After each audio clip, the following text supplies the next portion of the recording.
নমস্কার বন্ধুরা, দেখুন নীলিমার রান্নাঘরে আজকের রেসিপি চিকেন কষা। আমার কড়াই গরম হয়ে গেছে, আমি তেল দিয়ে দেবো।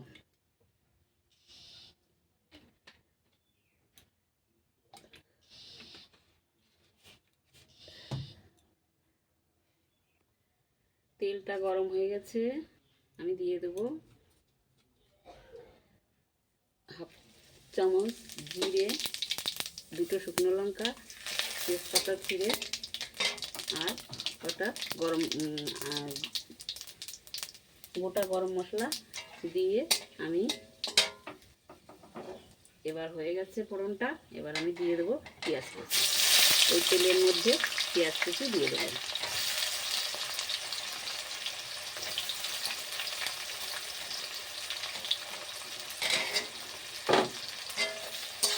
এবার একটু নরম হওয়ার অপেক্ষা করব। এর মধ্যে একটুখানি পরিমাণ লবণ দিয়ে দেবো, যাতে পেঁয়াজগুলো একটু নরম হয়ে যায় আর ভালোভাবে সিদ্ধ হয়ে যায় আর ভালোভাবে ভাজা হয়। দেখুন বন্ধুরা, পেঁয়াজটা লাল লাল করে প্রায় ভাজা হয়ে এসেছে। এর মধ্যে আমি অ্যাড করব আদা রসুন আর ধনে শিলপাটায় বেটে নিয়েছি। এটা আমি দিয়ে দেবো এই তেলের মধ্যে।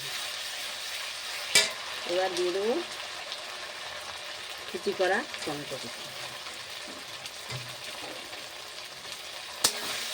এবার একটু আমি মিশাতে থাকবো ভালো করে।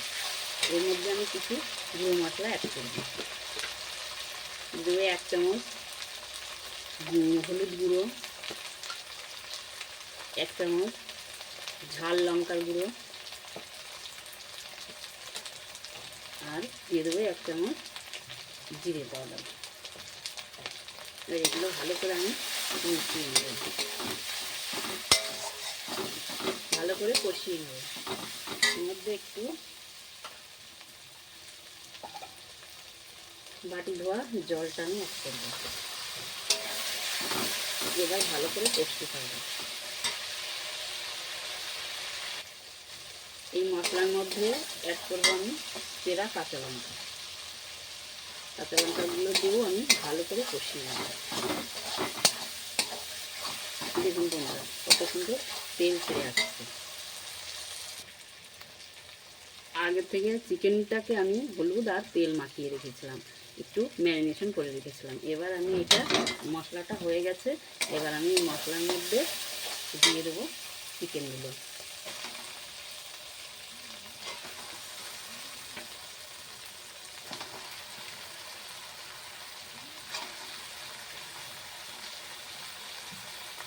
চিকেনগুলো মশলার মধ্যে দিয়ে ভালো করে একটু মিশিয়ে নেব। এবার আমি লবণ দিয়েছিলাম না, এবার আমি লবণ দিয়ে দেবো স্বাদ মতো।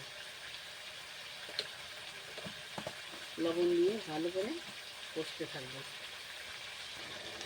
দেখুন বন্ধুরা, কত সুন্দর হয়েছে।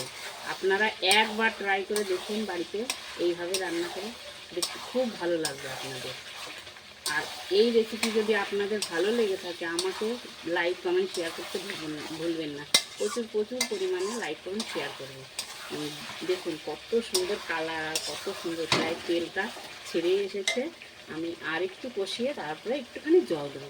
চিকেন কষা তো খেতেও দেখতেও যেরকম সুন্দর লাগবে, খেতেও সেরকম সুন্দর। দেখুন বন্ধুরা, কত সুন্দর হয়েছে। আমি একটু আলু ডিম রান্না করবো বলে আলু কেটে রেখেছিলাম, তাই দুটো ভেজে এর মধ্যে দিয়ে দিলাম। কী করবো, আলুগুলো তো নষ্ট হয়ে যাবে, আর মাংসের মধ্যে একটু আলু হলেও ভালোই লাগে কষা তো। এবার একটুখানি জল দিয়ে দেবো, যাতে মাংসগুলো একটু ভালো।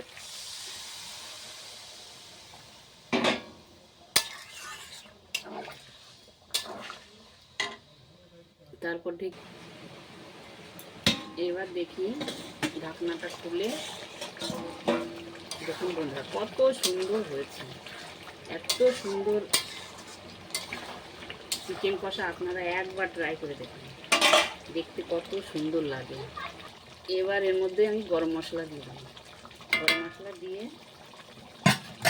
একটুখানি নেড়ে চেড়ে আমি নামিয়ে ফেলবো। কত সুন্দর কালার হয়েছে, এত সুন্দর। আপনারা একবার ট্রাই করে দেখুন, আপনাদের খুব ভালো লাগে। আর এই রেসিপিটা ভালো লাগলে আমাকে লাইক কমেন্ট করতে ভুলবেন না, প্রচুর প্রচুর পরিমাণে লাইক কমেন্ট শেয়ার করবেন। নমস্কার।